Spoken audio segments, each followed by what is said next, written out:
यहाँ पर अपनी समस्या को लेकर क्या कहना चाहिए? साइड पीछे कर लो यार। देखिए, ये कतिपय समाचार पत्र में ये खबर निकली थी कि जो है रामपुर में जो है क्रशर स्टोन्स वाले अवैध खनन कर रहे हैं। उन सभी की हमने जांच कराई थी और उसमें जो फ़ोटो और वीडियो लगे हुए हैं वो जो है उत्तराखंड के हैं और वो यहाँ के नहीं हैं। इस प्रकार से एक ये जो है कूट रचित दस्तावेज बना के फर्जी फ़ोटो के माध्यम से सरकार की खबर चलाई गई। इससे जो है इसके संबंध में हमने उनको नोटिस भी दिया है और ये स्पष्ट रूप से बताया है कि अगर कोई इस प्रकार का साक्ष्य है तो प्रस्तुत करें।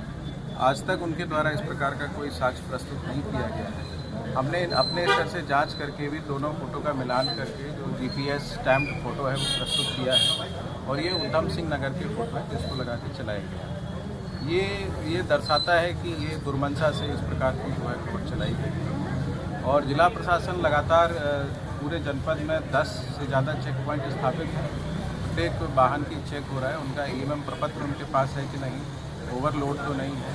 हमने 200 से ज़्यादा अधिकारी इस काम के लिए लगाए हैं और प्रत्येक अधिकारी की ड्यूटी 15 दिन या महीने में एक बार आएगी, रोज़ रोज़ नहीं होनी है, ताकि कोई अधिकारी भी इसमें संलिप्त ना हो पाए। इस दृष्टिकोण से इस प्रकार की व्यवस्था बनाई जाए। एक एक गाड़ी की चेकिंग होती है। हमारे जो प्रशासनिक अधिकारी हैं वो रात को ठंड और कोहरे से जूझते हुए इस काम को कर रहे हैं और जो भी इस प्रकार से अगर कोई गाड़ी जो अनियमित है उन पर लगातार प्रतिदिन कार्रवाइयाँ हो रही हैं। 60 से अधिक गाड़ियों को पिछले 5 दिन के अभियान में जब्त किया गया है, उन पर कार्रवाई की गई है। 45 से अधिक लोगों पर जुर्माना लाया गया है। 15 से अधिक लोगों को अवैध खनन के मामलों में जो है मुकदमा लिखवा के कुछ लोगों को जेल भी भेजा गया है।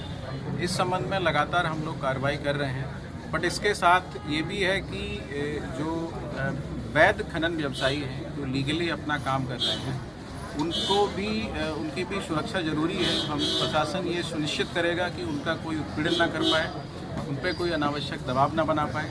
जैसा कि आप सभी समझते हैं कि शासकीय योजनाओं में भी निर्माण कार्य होते हैं, लोग अपना निजी घर भी बनाते हैं। सबको जो खनन सामग्री है, ईंट है, बालू, बजरी इत्यादि सबकी आवश्यकता होती है।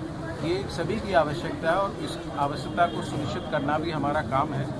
तो हम ये प्रयास करते हैं कि जो लीगली अपना काम कर रहे हैं वो अपना काम करें और अगर गैर नियम से कोई काम कर रहा है तो उस पर लगातार हम लोग मॉनिटरिंग कर रहे हैं, चेक कर रहे हैं और कार्रवाई कर रहे हैं।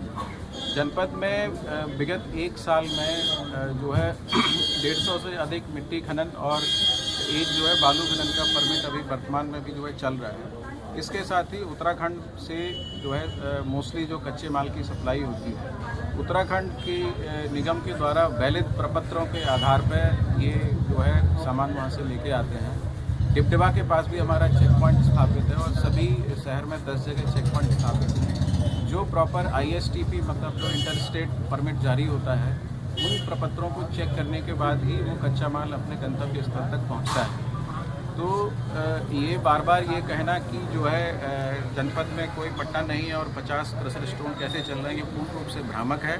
जनपद में एक जो है बालू का पट्टा संचालित है और इसके अलावा उत्तराखंड से जो सप्लाई होती है वहाँ पे जो पट्टे चल रहे हैं उनसे वैध जो है प्रपत्रों के आधार पर यहाँ पे जो क्रशर संचालक हैं वो उसको लेके आते हैं।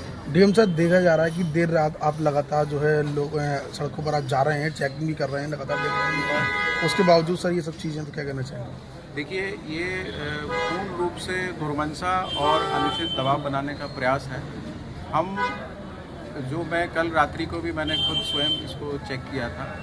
उसका आशय सिर्फ ये था कि जो हमारे अधिकारी रात को ठंड में कोहरे में काम कर रहे हैं उनका एक मनोबल बढ़ाने की दृष्टि से कार्य किया गया था, ताकि उनको ये लगे कि उनके जो वरिष्ठ अधिकारी हैं वे स्वयं भी इस कार्य में मेहनत कर रहे हैं और मुझे लगता है इस प्रकार के निरीक्षण से उनका मनोबल बढ़ेगा और वो और बेहतर तरीके से काम करेंगे। DM साहब, जो पोस्ट का पुष्टि हो चुकी है कि वो पोस्ट उत्तराखंड की है, अब उसमें लीगली कार्रवाई आप क्या करेंगे? हमने उनको लीगल नोटिस भेजा है और अगर निर्धारित समयावधि में उसका जवाब प्राप्त नहीं होता है तो आगे जो है उसमें विधिक कार्रवाई की जाएगी।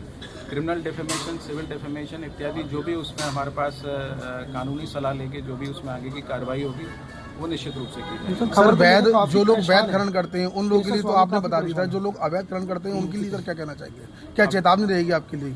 अवैध खनन जो लोग कर रहे हैं उनके लिए सख्त चेतावनी है, सख्त से सख्त जो है सजा दी जाएगी। हाल ही में आपने देखा होगा कि कुछ लोगों पर मुकदमा लिखवा के जेल भी भेजा गया है। जी जी। तो इस प्रकार की कठोर कार्रवाई जो है पूर्व में नहीं हुई है, सिर्फ जुर्माना लगा के छोड़ दिया जाता है। लेकिन हम उससे एक कदम आगे बढ़े हैं, ये संदेश देने के लिए कि अवैध गतिविधियां, अवैध खनन किसी दिशा में बर्दाश्त नहीं किया जाएगा। लोगों पे मुकदमे भी लिखवाए गए हैं, उनको जेल भी भेजा गया है। ये एक टफ मैसेज है और हमारे 10 चेक पॉइंट लगे हैं। कोई भी गाड़ी बिना प्रपत्र और बिना नियम के उससे पास नहीं कर सर, जो खबर लगी थी ठीक है, ठीक है, ठीक है, सर, ठीक है। और काफी परेशान है, एक तरह से 2-3 दिन से धरने दे रहे हैं, तो क्या सर खबर के लिए इतने कृषि कारोबारी परेशान थे? देखिए, उस खबर का हमने खंडन भी किया है और लगातार उनको हमने नोटिस भी जारी किए हैं और अगर समुचित जवाब प्राप्त नहीं होगा तो आगे भी कार्रवाई की जाएगी। मैं आपको बताना चाहूँगा कि अभी तक कोई भी साक्ष्य उन्होंने अपने पक्ष में प्रस्तुत नहीं किया है। इससे ये सीधा सीधा ये समझ में आता है कि ये एक फर्जी खबर थी और फर्जी दस्तावेजों के आधार पर इसको बनाया गया था। हम इसी प्रकार से कार्रवाई करते रहें।